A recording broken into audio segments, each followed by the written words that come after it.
diperintahkan ibadah, cara merasakannya jangan menjadi beban kewajiban. Cara bacanya itu baca sebagai kasih Allah kepada kita. Kalau menjadi beban, nanti berat menerimanya, malas menunaikannya. Contoh kalau kita sedikit ingin detilkan misalnya, ya, wa'budu rabbakum, ibadah kepada Rabbmu. Kita bertanya, ya Allah bagaimana caranya? Lalu dirinci dalam Al-Quran, ya, tentang kualifikasi orang takwa. Ibadah pertamanya dalam bentuk sholat. Alladzina yu'minuna bil ghaibi wa yuqimunas sholat. Sholat kan contohnya satu, kita turunkan sholat misalnya. Nah ketika dicontohkan detilnya satu, sholat, nah, maka cara membaca sholat ini ketika akan ditunaikan jangan dipahami sebagai perintah formal ibadah, walaupun memang itu perintah. Ya, sholat hukumnya apa? Wajib. Wajib sifatnya apa? Kewajiban kan, yang harus kita tunaikan. Bentuknya perintah kan, wa aqimus shalah, tunaikan oleh kalian sholat. Perintah mengandung unsur wajib. Wajib berarti harus dikerjakan kan. Nah perintah itu turun dasarnya sebagai kasih Allah. Jadi kalau perintah itu cuma bentuknya saja, formalnya untuk diberikan kepada kita. Tapi di balik perintah itu yang harus kita rasakan dan tanamkan ke jiwa kita. Jadi ketika diperintahkan sholat, jangan lihat kewajibannya. Karena nggak dilihat pun tetap wajib. Paham? Yang dirasakan itu maknanya. Apa hikmahnya di balik ini? Karena itu ketika Nabi diutus pun bukan hanya menerangkan ini kerjakan, ini tinggalkan. Tapi hikmahnya apa? Karena itu Nabi mengajarkan tentang hikmah. Karena diperintahkan Quran.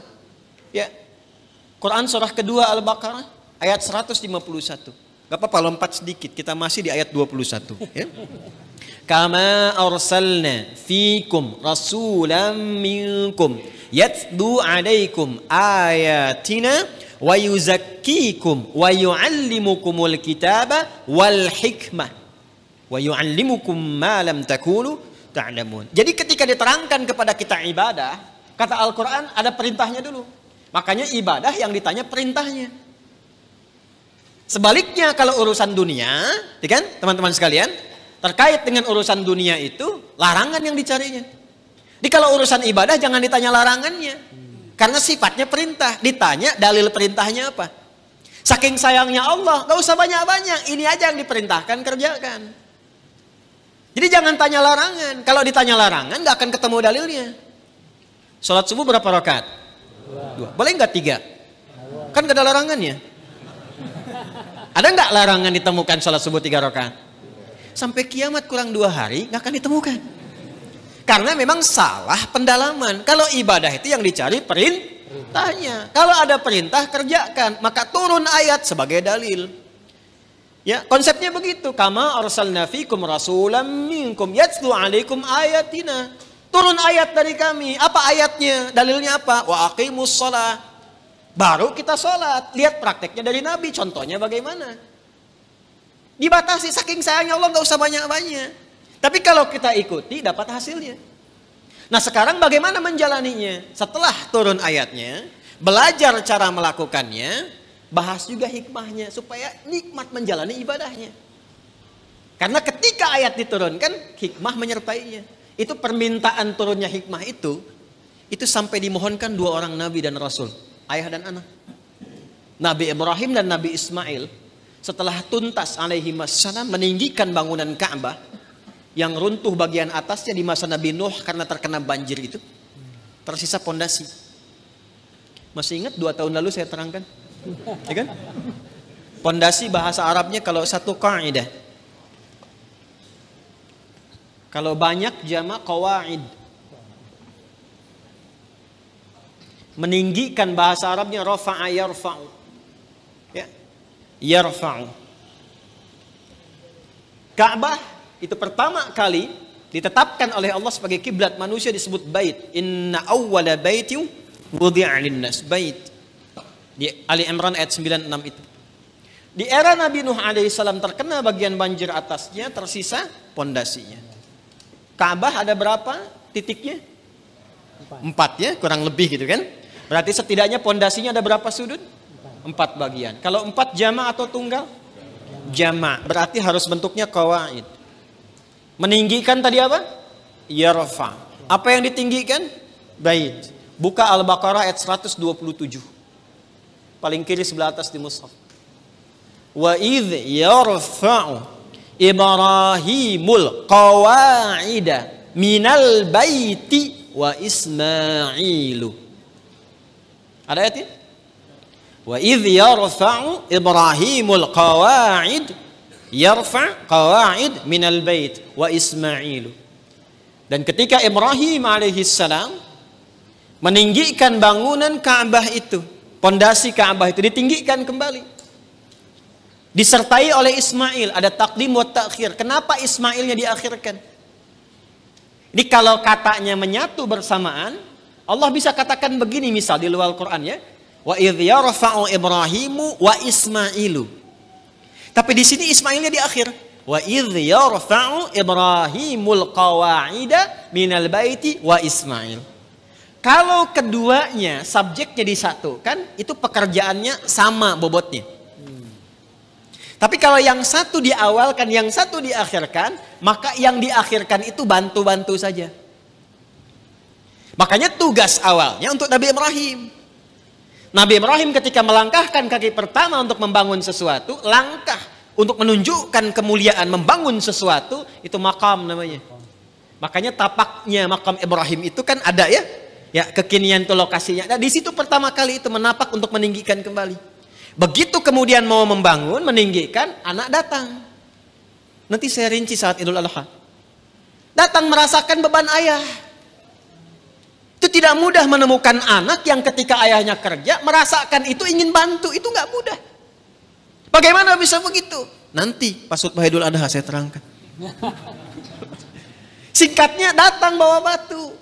Batu bahasa Arabnya itu hajar. Ya. Kalau disusun-susun jadi satu bagian disebut hijr. Kalau menjadi ruangan disebut hujrah. Maka datang bawa batu disusun-susun itu. Nah bagian itulah yang disebut dengan hijr Ismail sekarang. Asalnya begitu. Nah secara singkatnya ketika sudah jadi bangunannya itu berdoalah kepada Allah. Di antara doanya itu yang ayat 129. 129-nya. Rabbana wab'ath fihim rasulam minhum yatlu alaihim ayatika wa yu'allimuhumul kitaba wal hikmah wa yuzakkihim innaka antal azizul hakim. Ya Allah mohon ya Allah, nanti utus Rasul yang terakhir itu, Rasul yang paling terakhir. Karena Rasul ini yang paling mulia. Ya, nanti setiap Nabi dan Rasul, nanti ketika masuk ke ayatnya kita akan bacakan.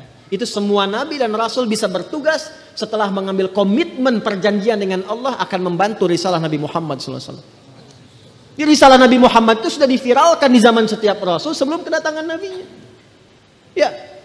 Wa idh akhadallahu mitsaqan nabiyyina lama ataitukum min kitabin wa hikmatin thumma ja'akum rasulun musaddiqun lima ma'akum la tu'minunna bihi wa la tansurunna qala aqrartum wa akhadhtum 'ala dhalikum isri qalu aqrarna qala fashhadu wa ana ma'akum asyahidin wa ana ma'akum minasyahidin. Jadi enggak mungkin ada rasul bertugas kecuali dalam tugas itu ada komitmen untuk membantu, menerangkan dan menguatkan risalah Nabi Muhammad SAW yang akan bertugas kemudian. Nabi Ibrahim, Nabi Ismail, itu keduanya bermohon, ya Allah karena ini Rasul yang paling mulia, maka mohon ya Allah lahirnya dekat tempat yang paling mulia. Mana tempat yang paling mulia di bumi? Ka'bah. Di Makkah Al-Mukarramah. Karena itu satu-satunya Nabi yang lahir dekat Ka'bah itu cuma Nabi Muhammad SAW. Nabi Ismail dimakamkannya dekat situ, yang dekat sumur Zam-Zam itu. Ya. Tapi yang lahir di situ hanya Nabi Muhammad SAW. Yang sekarang jadi tempat maktabah qadimah itu. Ya, perpustakaan itu, ya. Cuma sengaja disamarkan supaya menunjukkan kepada masyarakat itu ya tentang situs-situs yang benar tapi tidak digunakan sebagai bagian dari penyembahan. Kadang nyampe sana ada yang salah kiblat. Gitu. Salatnya ngadep ke situ, makanya dituliskan di situ pakai gambar-gambar dicoret begini. Nanti yang umrah saya terangkan beberapa bagiannya di mana lokasinya.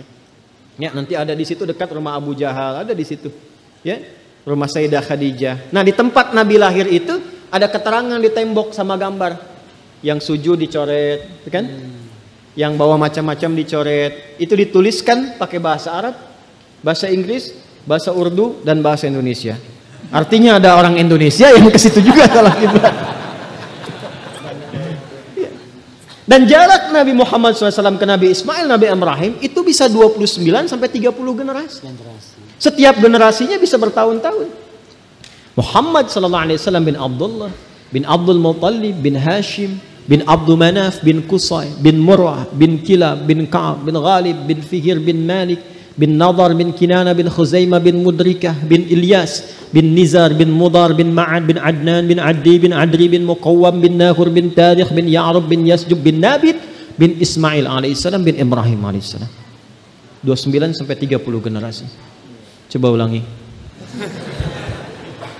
Itu sudah minta.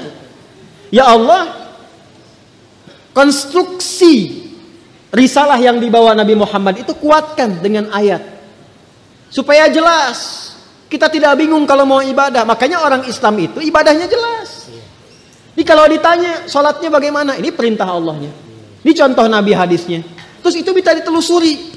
Kebenarannya di Quran ada, di hadis tertuang. Bisa dilacak lagi kebenarannya. Setelah itu bukan hanya cara dan ayatnya, hikmahnya pun ada. Karena itu yang pertama, membaca perintah pun pakai hikmah. Jadi ketika ada kalimat misalnya, maaf, wa aqimus shalah, tunaikan salat, lalu datang perintah itu diisyaratkan lewat suara azan. Allahu akbar, Allahu akbar. Begitu tiba suara azan itu biasanya kalau iman sudah dikonfirmasi di hati, getaran muncul di jiwa. Iman itu kalau dari lisan turun ke hati, nanti kalimat azan itu dikonfirmasi oleh jiwa dengan getaran. Maka kalau Anda dengar azan, tiba-tiba ada getaran di jiwa untuk merespon itu tandanya keimanannya bagus. Itu ada di Quran surah ke-8 Al-Anfal ayat kedua. Kita masih di Al-Baqarah ayat 21. Innamal mu'minuna alladzina idza dzukirallahu wajilat. Jadi insan beriman yang sejati itu kalau imannya masuk ke dalam jiwanya, nanti ketika disebutkan nama Allah ada getaran dalam jiwanya. Merespon panggilan iman itu. Allahu akbar, Allahu akbar. Sudah azan. Diminta siap-siap. Diminta siap-siap. Lalu apa yang terjadi? Kalaupun dia bertanya, pikirannya bertanya, ya Allah kenapa ya saya mesti sholat? Itu langsung dijawab. Hayya 'alas shalah. Kenapa ya Allah? Hayya 'alal falah. Supaya kamu dapat falah. Apa itu falah? Bahagia dan sukses. Tadi yang saya terangkan di awal. Jadi kalau kita membaca setiap ibadah itu sebagai bagian jalan kebahagiaan dan kesuksesan, semangat kita sholat. Semangat. Apalagi paham fikihnya.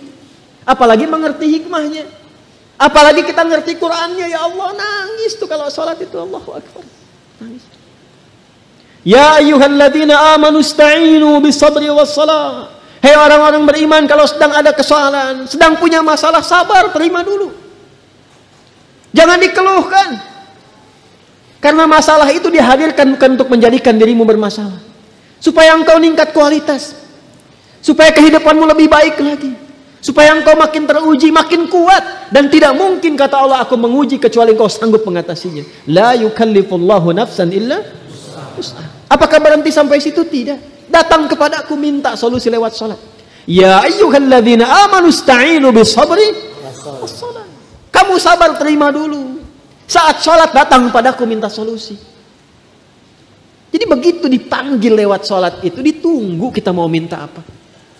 Baru kita berdiri baca Al-Fatihah, baca iyyaka na'budu wa iyyaka nasta'in. Hadis kutsinya mengatakan hadza baini wa baina 'abdi wa li 'abdi ma sa'al.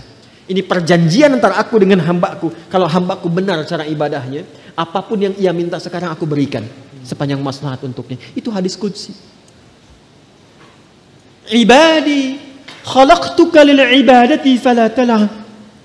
Wa qasamtu laka rizqaka fala tal'ab. Wa qasamtu laka rizqaka fala tat'ab. Hambaku, aku ciptakan kau itu untuk ibadah. Wa ma khalaqtul jinna wal insa illa aku ciptakan kau untuk ibadah. Artinya kita dicipta ini memang supaya bahagia. Karena ibadah itu pengantar kebahagiaan. Kita itu tercipta untuk senang, saking sayangnya Allah kepada kita. Kehidupan rumah tangga itu menyenangkan. Kerja itu membahagiakan. Jadi kalau kita larut dalam kesedihan, berarti ada sesuatu yang tidak berjalan dalam kehidupan kita itu. Wa qasamtu laka rizqaka fala tat'an. Kamu aku ciptakan untuk ibadah, jangan banyak mainnya, kata Allah. Kalau kamu benar ibadahnya, jangan khawatir tentang rizki. Aku bagi dan aku percepat. Engkau gak usah lelah mendapatinya. Itulah ibadah. Kurang apa Allah di situ? Dan itu dibuka untuk semua hambanya gitu. Itu yang luar biasa. Dan itu berjalan di setiap kesempatan generasi. Dari generasi awal loh. Sampai ke kita, sampai kehidupan berakhir. Kurang sayang apa Allah kepada